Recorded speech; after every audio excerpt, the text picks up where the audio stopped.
O Jornal Dia News volta com a série de entrevistas com os pré-candidatos à Prefeitura de Teresina.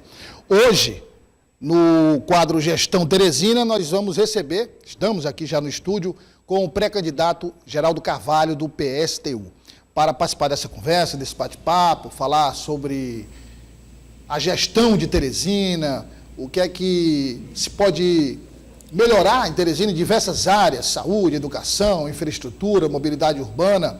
Nós estamos recebendo o meu amigo Tássio Cruz, que é jornalista e comentarista político do jornal O Dia News, e o jornalista convidado, o Luan Matheus, quem nós agradecemos a presença. O Luan vai também participar da entrevista com o pré-candidato do PSTU. Mas antes, vamos a um perfil de Geraldo Carvalho.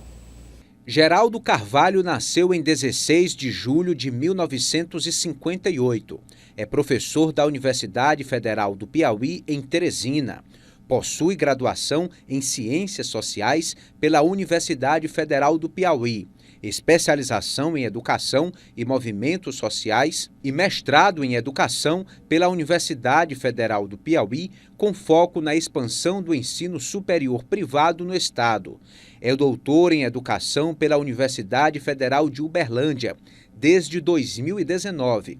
Atualmente é professor adjunto da Universidade Federal do Piauí, campus Amilcar Ferreira Sobral, CAFES Floriano, da área de Fundamentos Sociológicos da Educação.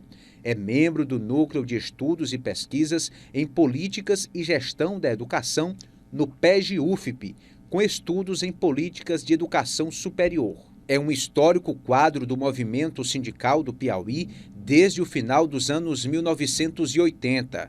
Já foi presidente do Sindicato dos Bancários do Piauí e dirigente do Sindicato Nacional dos Professores de Instituições de Ensino Superior, sendo um dos fundadores da Central Sindical e Popular CSP com Lutas.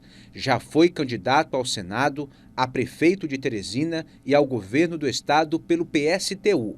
Foi militante do PT até 1997, quando resolveu romper com esta organização e seguir o projeto revolucionário e socialista do PSTU. Voltando e direto já, conversando com o pré-candidato, professor, vamos chamar professor, que é mais a cara do pré-candidato Geraldo Carvalho. Professor, obrigado pela presença, um prazer recebê-lo aqui. Obrigado a você, Douglas. Boa tarde ao Tássio, a você, Luan e todas as pessoas que nos acompanham. Professor, a proposta nossa é discutir Teresina nos seus diversos aspectos e vamos tentar, na medida do possível, colocar situações similares para todos os pré-candidatos falarem dos temas. Então, eu vou começar falando sobre a questão da saúde em Teresina, porque Teresina é a capital do estado do Piauí. Teresina, historicamente, sempre recebeu pacientes do interior do estado, isso é inegável, em todas as gestões, seja com o pronto-socorro do Hospital Getúlio Vargas, agora com o Hospital de Urgência de Teresina. Nós vivemos um momento de dificuldade na saúde, mas não é só em Teresina, inclusive conversando com representantes de diversos sindicatos, sindicato dos enfermeiros, auxiliares de enfermagens, médicos, todos são unânimes em dizer que há um problema de financiamento da saúde. Mas também, não só financiamento, mas se fala também de gestão, porque a gestão precisa acontecer com muito recurso, com pouco recurso, é preciso trabalhar essa questão da aplicabilidade dos recursos. Na sua avaliação, o que deve ser feito, o que precisa ser feito em Teresina, o que é que pode ser feito para que a saúde melhore para os teresinenses e se resolva um problema histórico, que é de Teresina receber pacientes do interior do estado, de outros estados, e não receber uma contrapartida pela prestação do serviço. Bom, boa tarde. Olha só, Douglas, a questão da saúde é um problema nacional. Olha as epidemias que nós temos, olha a dengue, a chikungunya, zika, são milhares de pessoas morrendo pelo país afora, milhões de pessoas afetadas por esse problema, e com sequelas aí para o resto da vida, para muita gente. Então, a questão do atendimento de pessoas de outras regiões, Isso não deveria ser o problema, porque nós temos um sistema único de saúde. Na verdade, o sistema único é exatamente para isso, para que a pessoa possa ser atendida onde ela estiver e onde for necessário, onde ela precisar do sistema. O problema grave, na nossa opinião, é investimento, é a privatização da saúde. Os recursos da saúde ficam menores a cada ano, a cada mês. Ora, esse ano mesmo nós já tivemos um corte de 4 bilhões no orçamento federal. São 280 milhões a menos no orçamento da saúde. 140 milhões a menos no orçamento da educação. Sem falar e que, recentemente, 2 denúncias mais recentes do Sindicato dos Médicos de Teresina, que mostram a calamidade, o colapso do sistema de saúde pública da cidade de Teresina. Uma pessoa morreu recentemente no HUT, porque precisava fazer uma cirurgia e não tinha os medicamentos, não tinha os instrumentos, não tinha as condições, o produto para fazer e as condições para fazer a cirurgia. A pessoa morreu por falta de atendimento. Veja só, morreu, e não é, esse é um caso denunciado pelo Sindicato dos Médicos, mas isso acontece todo dia no Piauí, acontece todo dia no Brasil. A outra denúncia é em relação ao sindicato, ao Hospital Lineu Araújo. Lá, sem condições básicas de estrutura, de infraestrutura, de atendimento das pessoas, sem medicamentos. Então você tem um problema de gestão, sim, porque as empresas privadas tomaram conta do orçamento da saúde, do orçamento da educação. São as empresas privadas, as terceirizações. Os equipamentos utilizados nos hospitais estão sendo alugados. Isso é terceirização. Então é preciso tirar as empresas de dentro da prefeitura. É preciso que a prefeitura assuma de fato, é preciso estancar a sangria de recursos da saúde pública para a saúde privada. Porque a saúde privada vai muito bem. Veja a cidade, veja os prédios, as clínicas, os hospitais. Mas a saúde pública está um caos. E as pessoas precisando de atendimento e não tem recurso. Não é só um problema de gestão, porque está privatizada a saúde, porque o orçamento está cada vez menor e porque o setor privado tomou conta. O orçamento da saúde pública está indo para o setor privado. Só para despassar para o Tássio, depois para o Luan, só para complementar essa questão da saúde.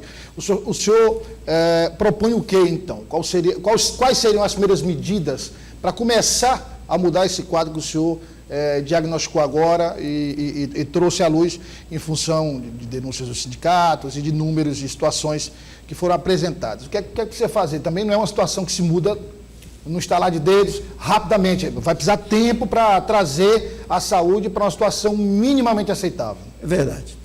Primeiro é preciso garantir que o orçamento público da saúde pública seja aplicado na saúde pública.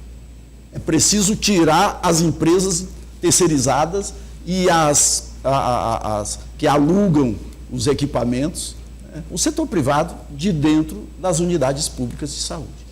Tá certo? É preciso ampliar o orçamento da saúde. É preciso aplicar aquilo que diz a legislação. Basta aplicar o que diz a legislação, o repasse do governo federal, os recursos próprios, tá certo? E é preciso que o município faça a gestão da saúde pública.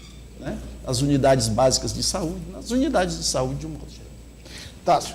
Professor, hoje a gente tem um hospital que é talvez uma das referências aqui dessa região, que é o Hospital de Urgência de Teresina, que é apontado por muitos especialistas com um custo exorbitante, se gasta, de acordo com os estudos, milhões mensais o município para atender e para estruturar o hospital de urgência, que é um hospital que a gente pode dizer de porta aberta, que recebe todo e qualquer tipo de trauma, que atende pacientes de vários estados aqui da região, principalmente Ceará e Maranhão.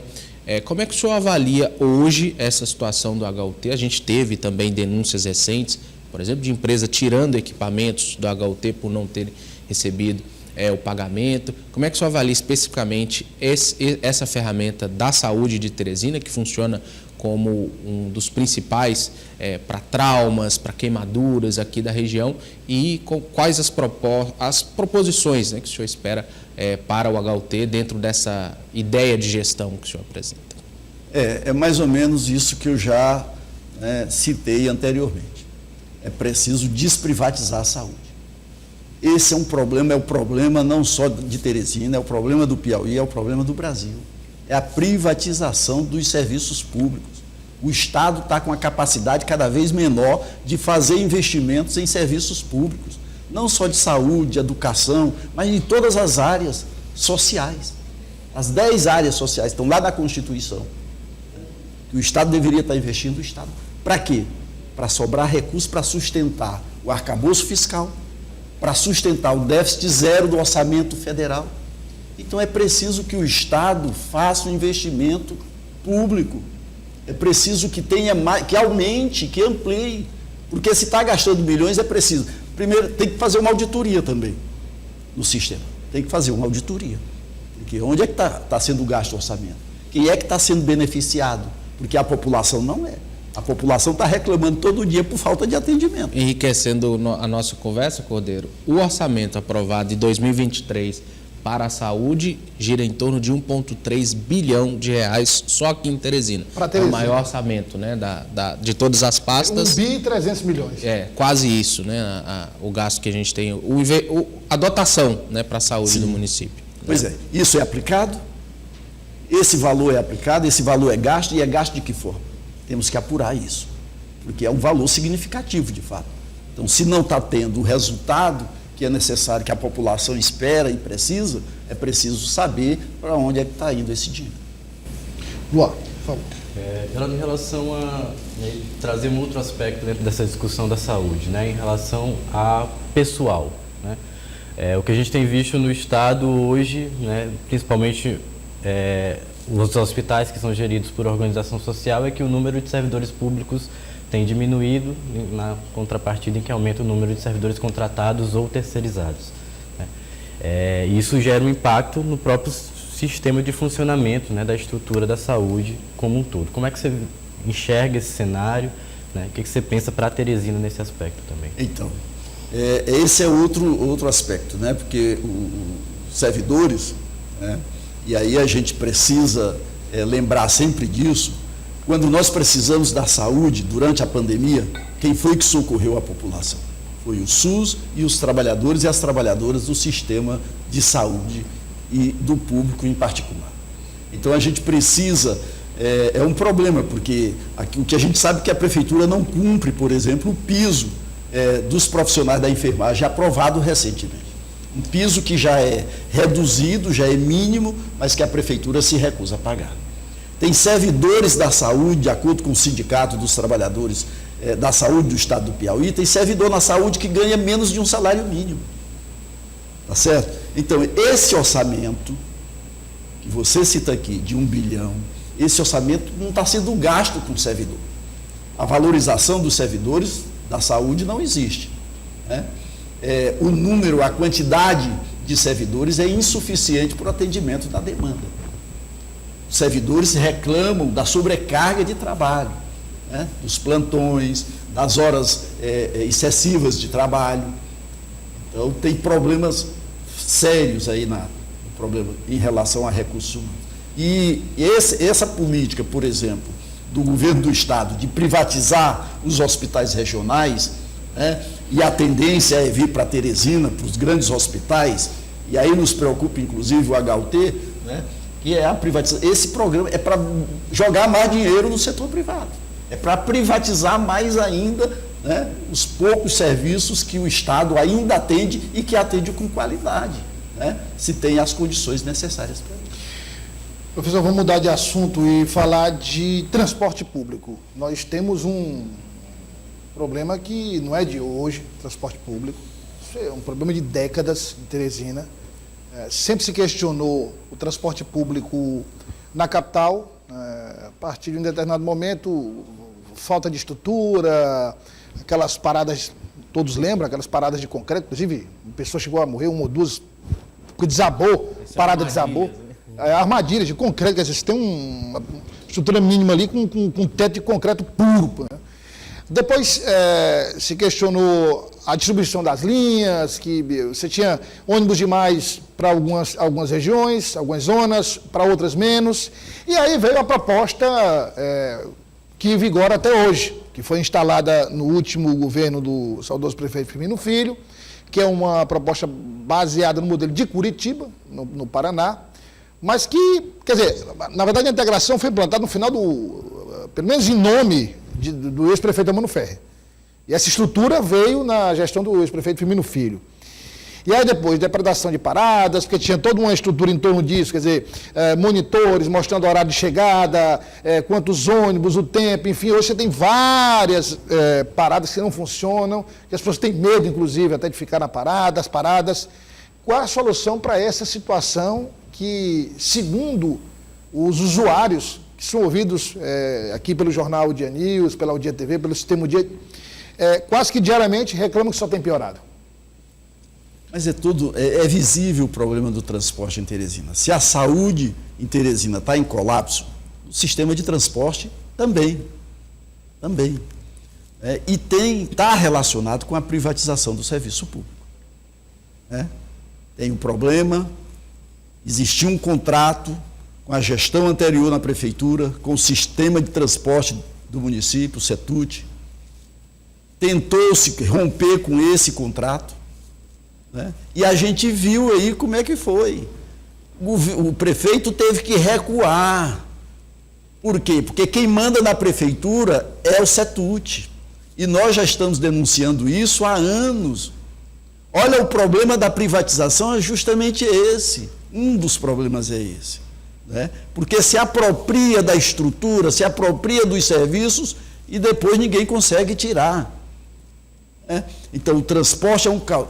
Enquanto no restante do país, em vários lugares do mundo, a gente discute a tarifa zero, catraca livre, tarifa subsidiada, tarifa reduzida, isenção de tarifa aí para vários setores, aqui em Teresina, nem pagando você tem o transporte. É um absurdo, é uma calamidade isso.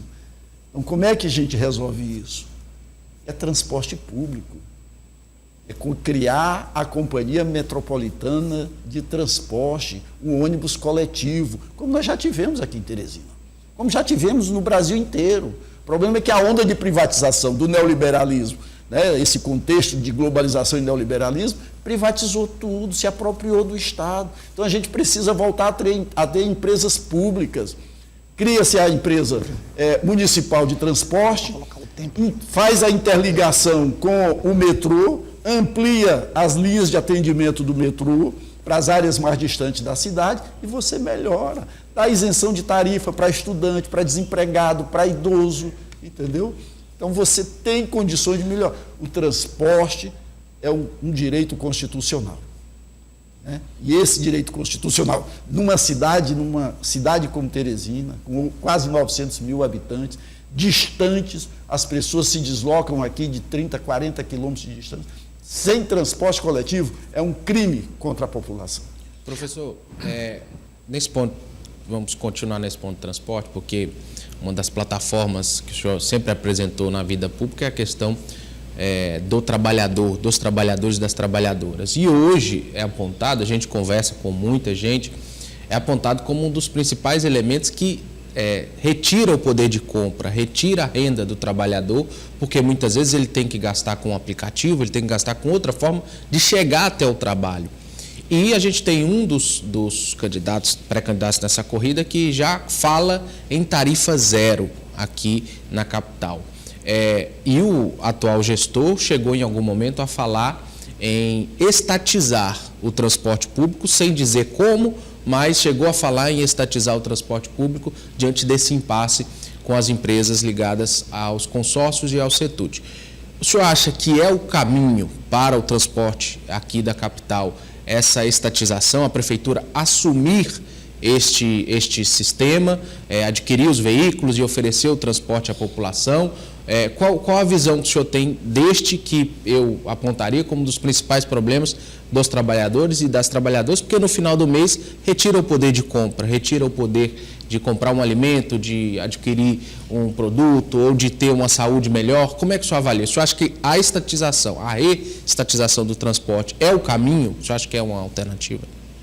Tássio, quase 40% da população de Teresina sobrevive com meio salário mínimo. Então, quem vive nessas condições não tem condições de pagar a tarifa de ônibus de R$ 5,00, de R$ 6,00. Não tem.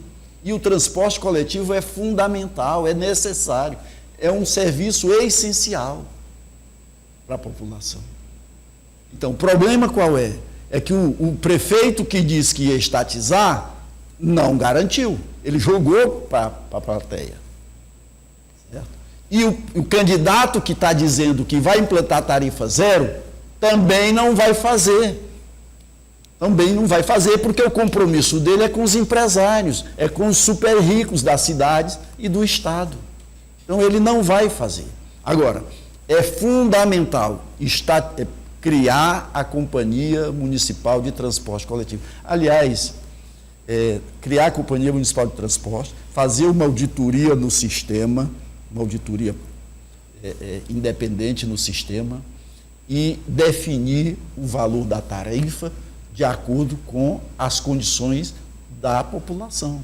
Eu acho que tem setores que têm que ter tarifa zero, tem setores que podem pagar, tem setores da população que podem pagar. Trabalhadores, então é possível você ter programas sociais, eu diria que deveria ter uma gratuidade. Idosos, por exemplo, estudante, por exemplo, estudante não trabalha, não tem renda, como é que vai pagar a tarifa? Os trabalhadores que procuram emprego, uma parcela da população enorme precisa se deslocar diariamente para procurar trabalho, desempregado. Então, tem condições de fazer isso? Tem. Agora, para isso é preciso... Nós estamos dizendo nessa campanha o seguinte: para a gente resolver esses problemas, que são graves, no transporte, na saúde, na violência, na segurança, no desemprego, nós precisamos também questionar o sistema que está produzindo isso, que é o sistema capitalista. Então, nós estamos fazendo uma campanha, o PSTU está fazendo uma campanha eleitoral, mas uma campanha também para que os trabalhadores, a juventude se organize, se mobilize e comece a pensar seriamente no fim desse sistema capitalista, porque ele é a fonte desses problemas todos. Em última instância, é isso, a fonte desses problemas é o sistema capitalista. Então, nós precisamos construir uma sociedade socialista, tá certo? Então, a nossa campanha é uma campanha também, a campanha pelo voto, a campanha pelo apoio, pelo fortalecimento daqueles e daquelas que estão nas lutas dos trabalhadores, na luta diária dos trabalhadores por emprego, salário, condições de moradia e tal. Mas é uma luta também, é uma campanha também pelo fim do capitalismo e a criação do sistema socialista. Geraldo, ainda dentro desse aspecto da municipalização, né, do transporte, muito se coloca que isso é um projeto que não se sustenta, né? Como é que isso vai funcionar? Então, quando a gente fala... Quem banca, né? Quem banca isso, né? Então, quando se fala assim, tarifa zero para todo mundo, quem é que vai pagar essa conta no final? Né? E aí aqui você já trouxe um outro aspecto, né? Alguns setores podem pagar, outros não. Então, como é que a gente explica isso para a população, né? A municipalização do transporte, de fato, ela representa o quê? Né? E como é que isso vai se sustentar para dizer assim, é uma proposta viável? Né? Porque já existem experiências em outros estados, em outros municípios, né? Então, como é que você também visualiza esse cenário? Luan, o PIB per capita de Teresina é R$27 mil. R$27 mil, R$28 mil. Por ano. PIB per capita. Um trabalhador recebe, em média, o trabalhador ocupado, recebe em média 2,5 salários mínimos. Então tem R$25 mil que está indo para onde? Esses trabalhadores. Então tem uma concentração brutal de riqueza na cidade. Então é preciso desconcentrar a riqueza. Quem são os ricos dessa cidade? Os super ricos.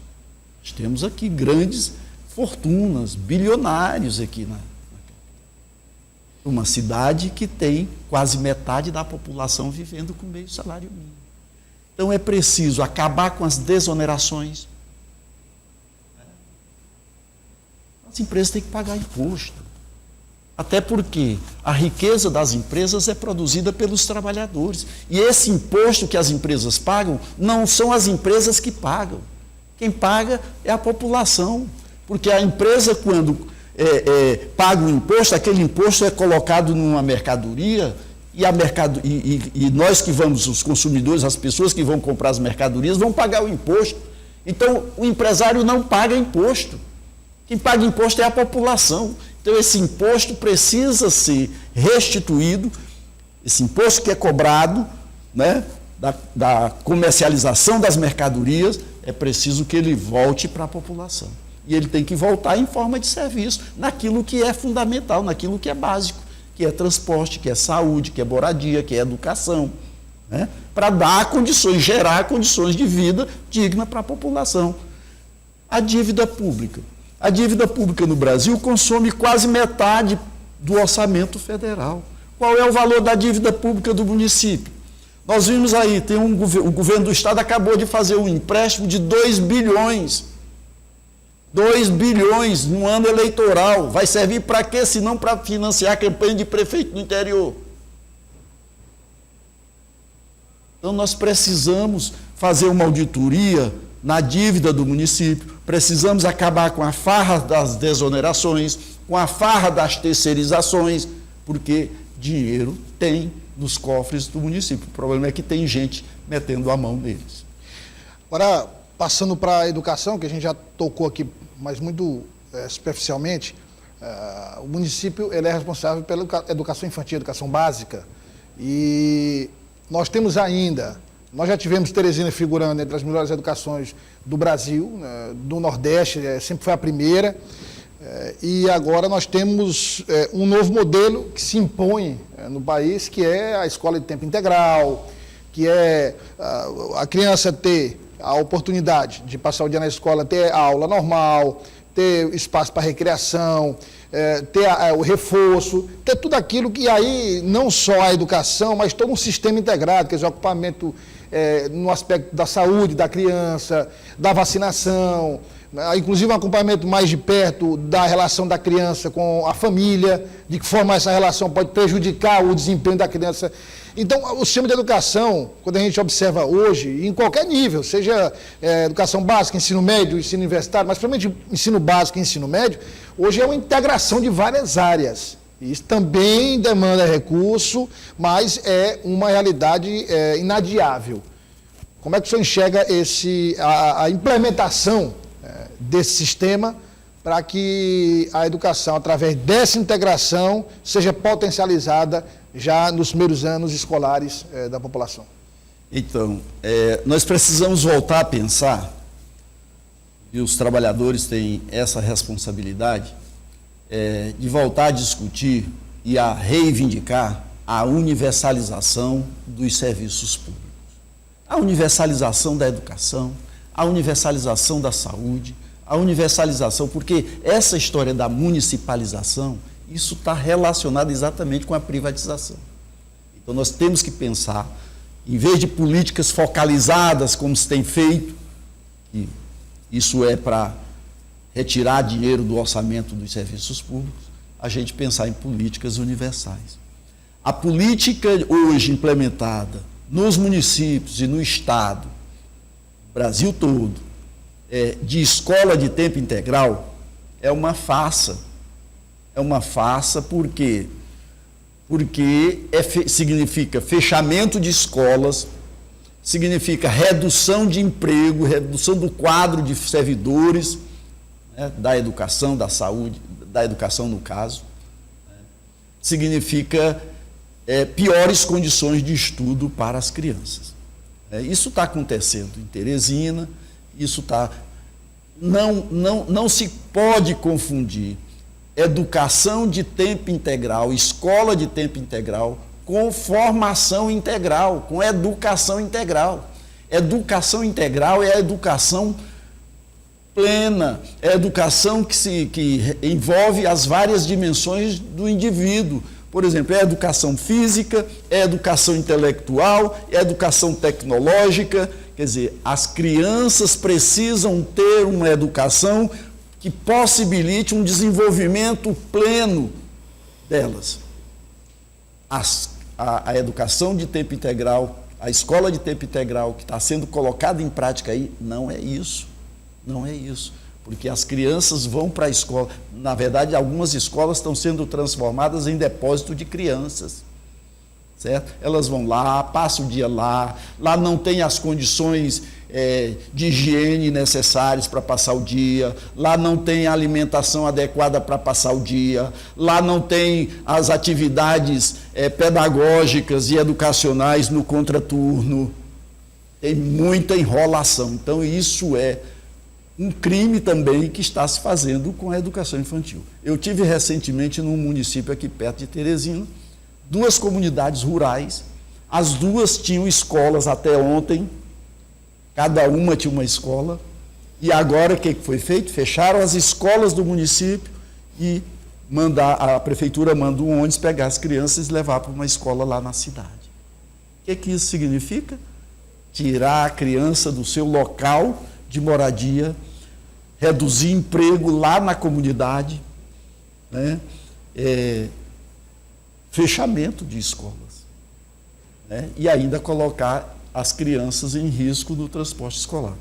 Teresina também está acontecendo isso. Nós, aliás, precisamos verificar se isso está sendo feito na zona rural de Teresina, né?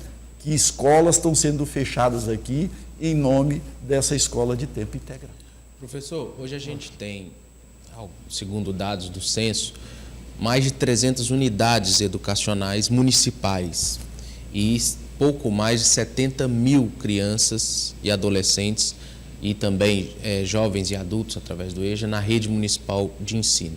Se a gente for somar os números, só a quantidade de alunos, de estudantes em Teresina, daria quase que a terceira população em comparação com municípios do Piauí, para a gente ter ideia da dimensão do sistema de educação da capital. Em contrapartida, a gente vem agora de uma longa batalha dos professores em movimentos para reajustes.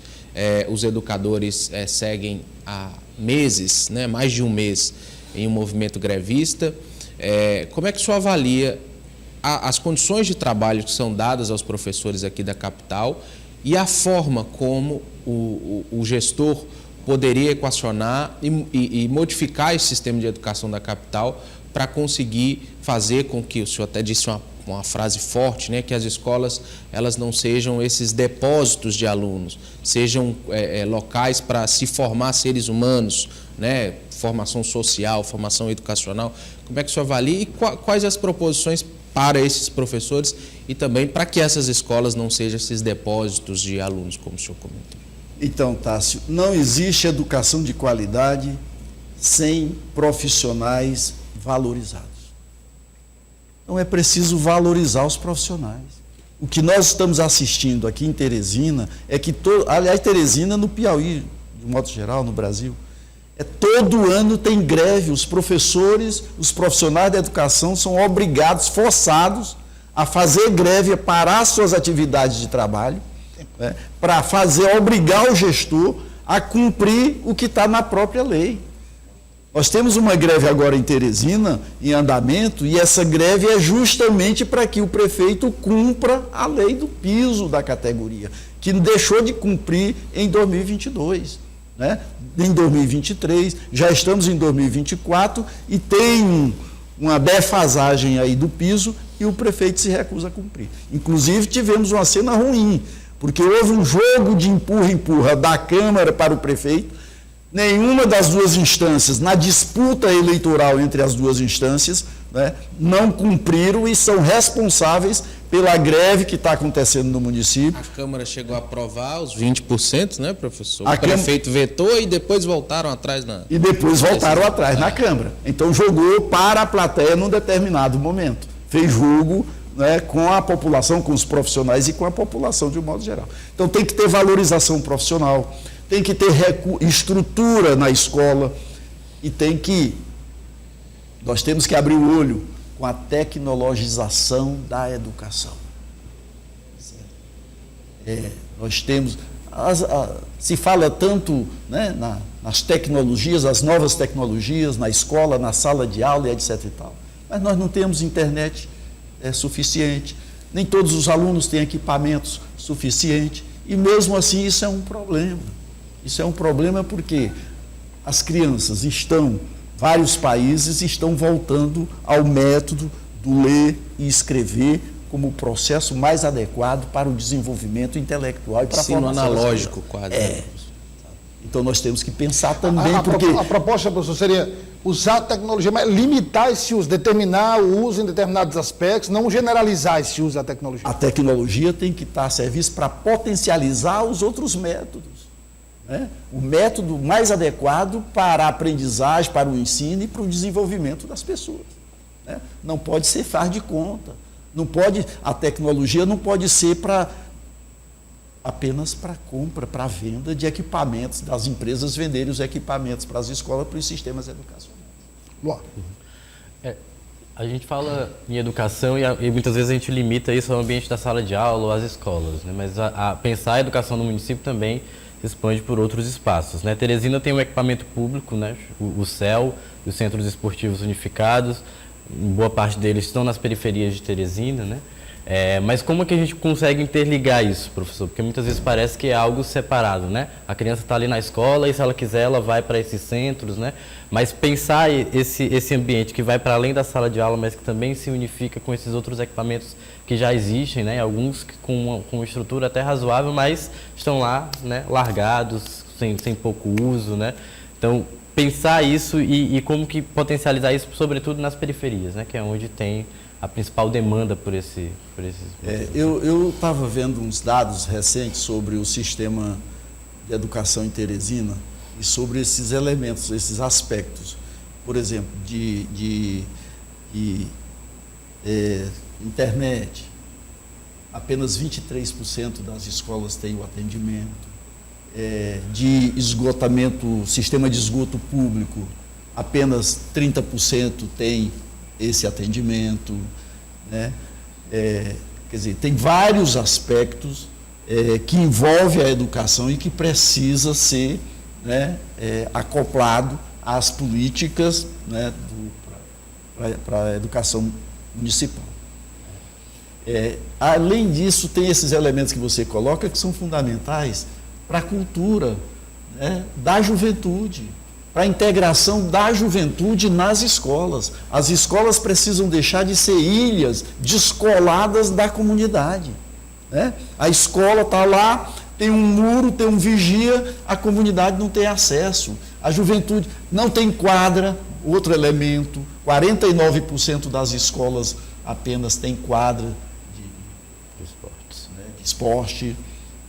Então, além de poucos equipamentos, a população não tem acesso. Então, é preciso abrir a escola, integrar a escola à comunidade, trazer a comunidade para a escola. Professor, me permita, o senhor fala da integração, e eu considero um aspecto importante a integração, porque senão fica um prédio público isolado do contexto em que ele está inserido.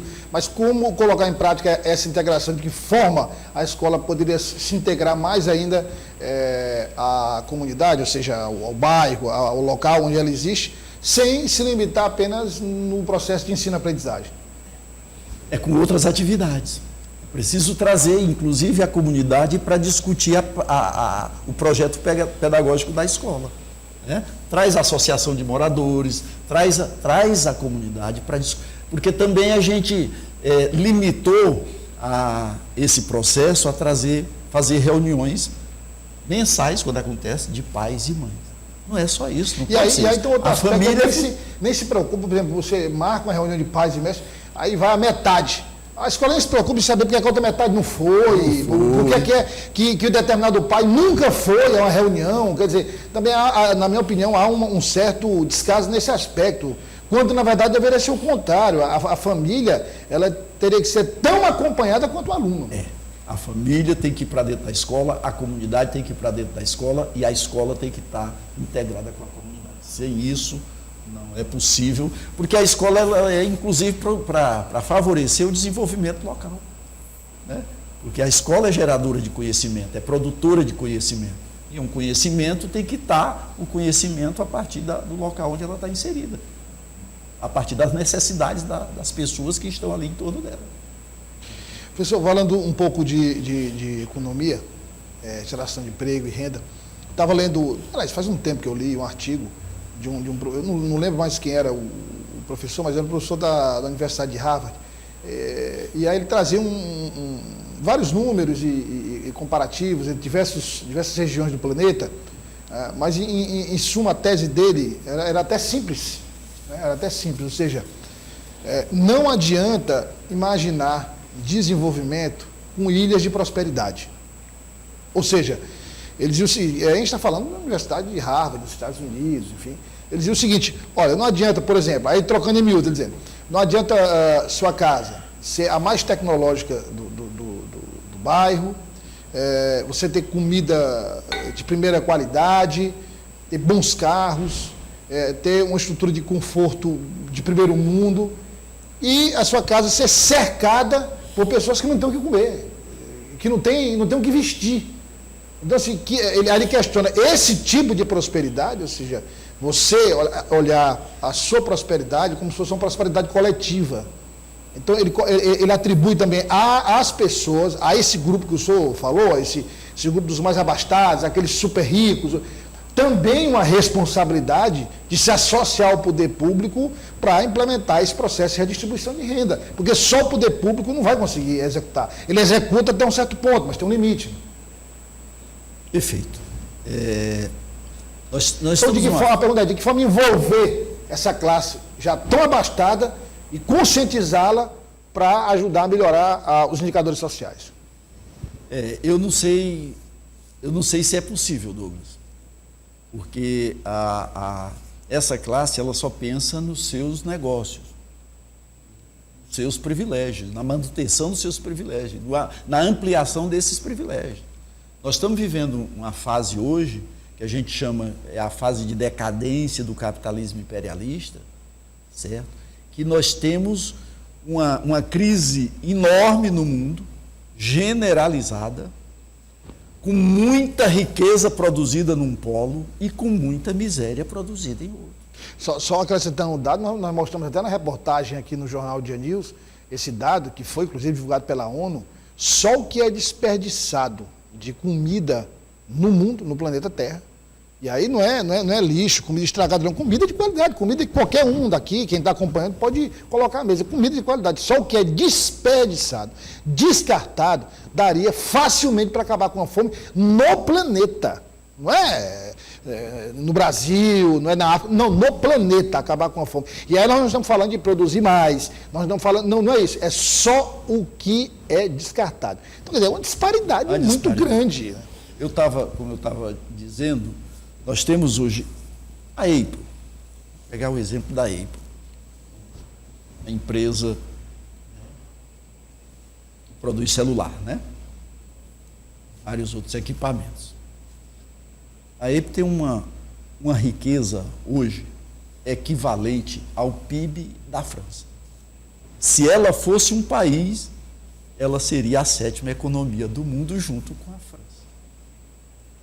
Nós temos o Elon Musk, que é o segundo homem mais rico do mundo, que se acha, por conta da riqueza imensa que tem, se acha no direito de vir ao Brasil e abanar os queixos das autoridades do país, do presidente, do STF e tudo. E não tem nada com ele.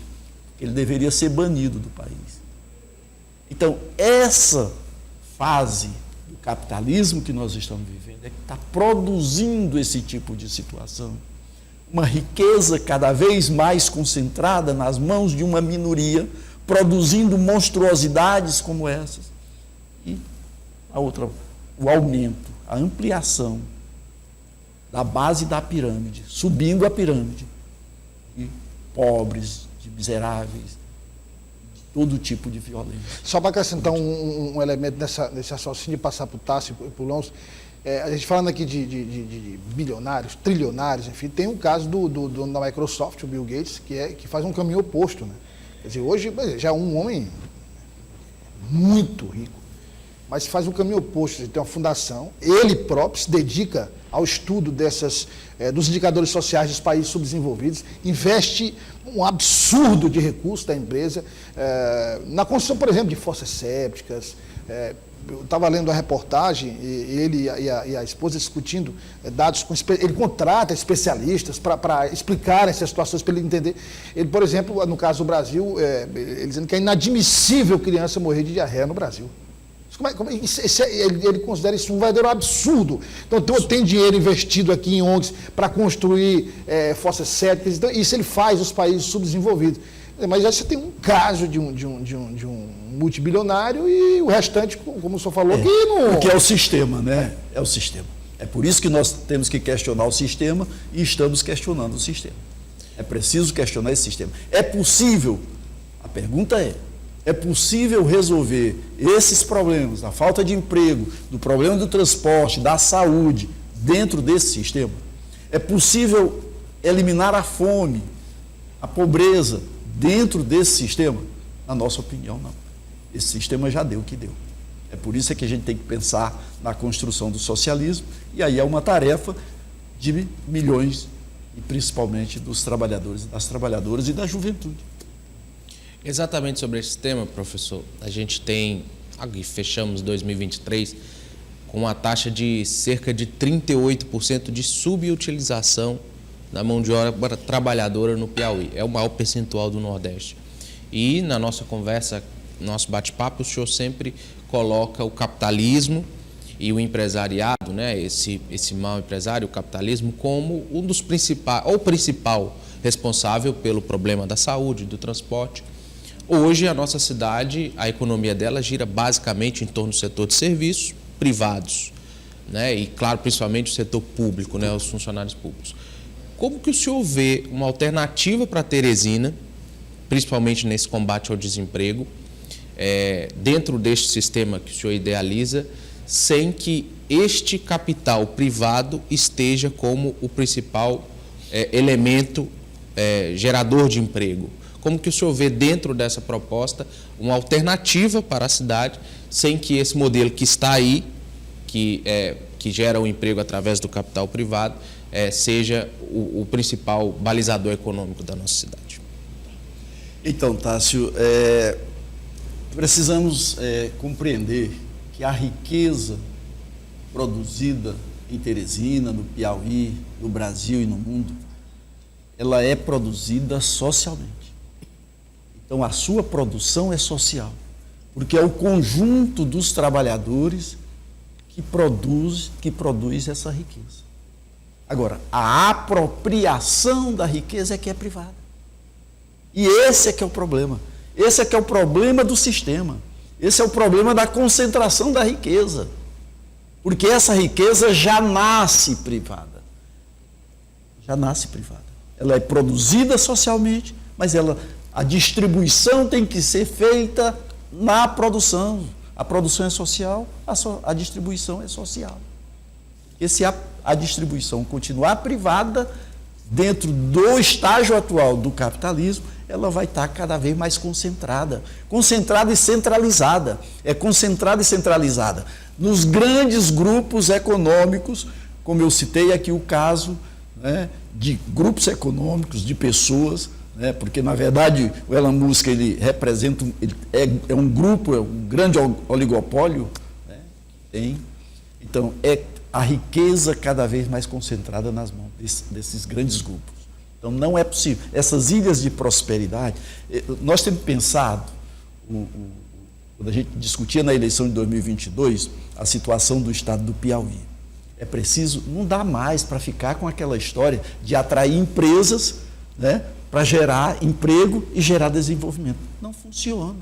As empresas não vêm para cá para gerar emprego, elas vêm para cá se for para ganhar dinheiro, se tiver vantagem, se tiver exoneração fiscal, sabe? Se for para ganhar, para se apropriar da matéria-prima em abundância e barata, para explorar a mão de obra, a força de trabalho barata. Ela vem para cá para ganhar muito dinheiro. Então, o nosso desenvolvimento tem que ser a partir das nossas necessidades e da nossa potencialidade. Cadê a zona rural de Teresina? O que a gente produz de alimento? Por que a prefeitura, por que o Estado não estimula a produção de alimento na cidade de Teresina? As maiores zonas rurais do Brasil em extensão. Não é? De capital. Exatamente. E está ociosa, não tem estrada, não tem energia, não tem água, sabe? E não tem produção. Por quê? Porque também o governo, olha, ele se fixa em quem vai trazer empresas para produzir hidrogênio verde. Alguém come hidrogênio verde? Que eu saiba, não. Vai trazer empresas para instalar placas de energia solar, para instalar torres de energia eólica. Até o ar já está privatizado. O ar do Piauí, o espaço, o vento está privatizado. O agronegócio vem para cá, está destruindo as matas que ainda tem de piqui, de bacuri, aqui na região dos cocais, para plantar soja, para levar para onde? Para o exterior. A gente come soja. Em vez de plantar, e a população passando fome, não produz feijão, não produz arroz, não produz a carne, não produz aquilo que é necessário para se alimentar. Então o desenvolvimento tem que ser pensado numa outra lógica, numa outra racionalidade, não pode ser na racionalidade desse sistema. Porque a racionalidade desse sistema é muita riqueza de um lado concentrada e muita pobreza, miséria do outro lado. Pois não, Tássio. Rapidamente, professor, nessa questão da economia, a gente tem dois polos industriais na cidade, né? Polo ali na região sul e um pequeno também na zona norte da cidade, que é muito subutilizado. O senhor acha que seria uma alternativa a estruturação de polos de produção pela cidade para que o trabalhador pudesse gerar a sua receita, pudesse gerar a sua renda? O senhor acha que é uma alternativa? É uma alternativa desde que a produção seja a partir das necessidades da população. Em primeiro lugar, a produção para atender às necessidades da população. Né? Aí o excedente se exporta, é assim que todo mundo faz. No mundo inteiro, a gente tem necessidades, não tem condições de produzir tudo o que precisa, né? Produz uma parte, produz o que precisa, o excedente a gente exporta e troca por outras coisas que a gente não produz e que precisa. Né? Agora, não pode ser também subsidiado. Não pode. Né? O capital privado está aí concentrado, é enorme, é estrondoso. O Estado está dilapidado. Sabe? Então, ele tem condições de fazer. O problema é que o setor privado só quer ganhar. Não é? Aí o Estado tem que fazer infraestrutura, o Estado tem que fazer estrada, o Estado tem que fazer tudo. E o setor privado fica lá só embolsando. Boa. Geraldo, você já apresentou aqui para a gente, acho que fica evidente para todo mundo também, as contradições que a gente vive, né? Então, um sistema de saúde privado que é referência no Nordeste, um sistema de saúde público a duras penas aí, enfrentando um caos, né? Crise atrás de crise. A educação da mesma forma, né? Privada, destaque nacional, a educação pública sempre atrás aí, comendo pelas beiradas, né? E você já apontou a raiz do problema que, na opinião do PSTU, está ligada ao sistema, ao modelo econômico que a gente vive, e o partido aponta uma outra solução para isso, né? Como construir essa outra solução é a pergunta que eu te faço.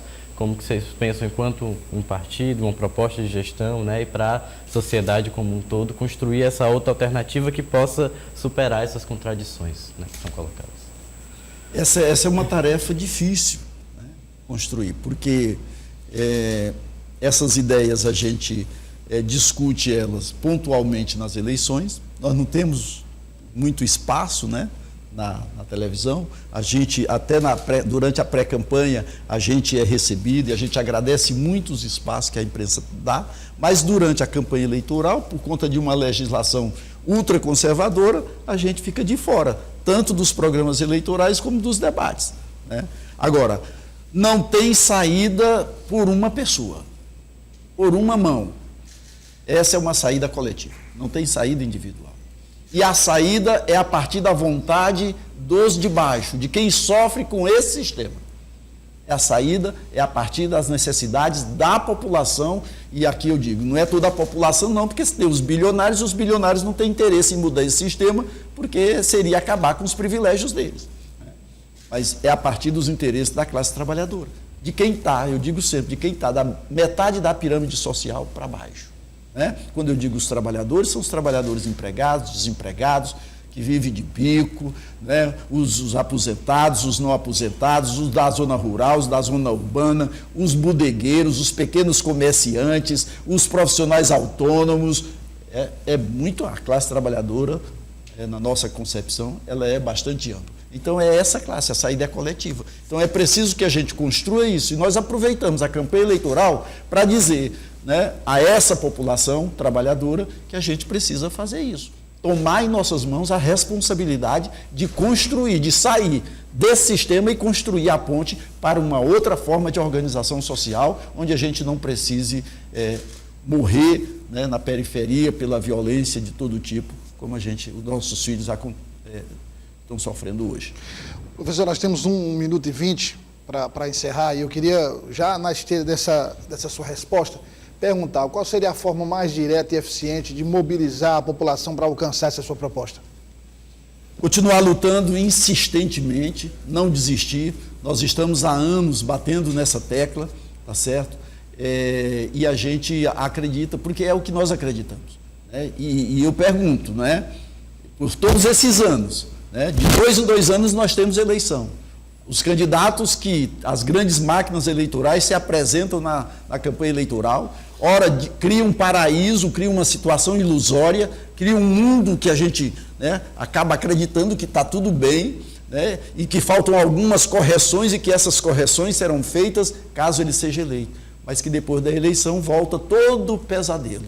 Volta a falta de saúde, volta a falta de educação, de transporte, né, de emprego, de moradia, de condições dignas de vida. Então, a essas pessoas a gente convida para somar com a gente.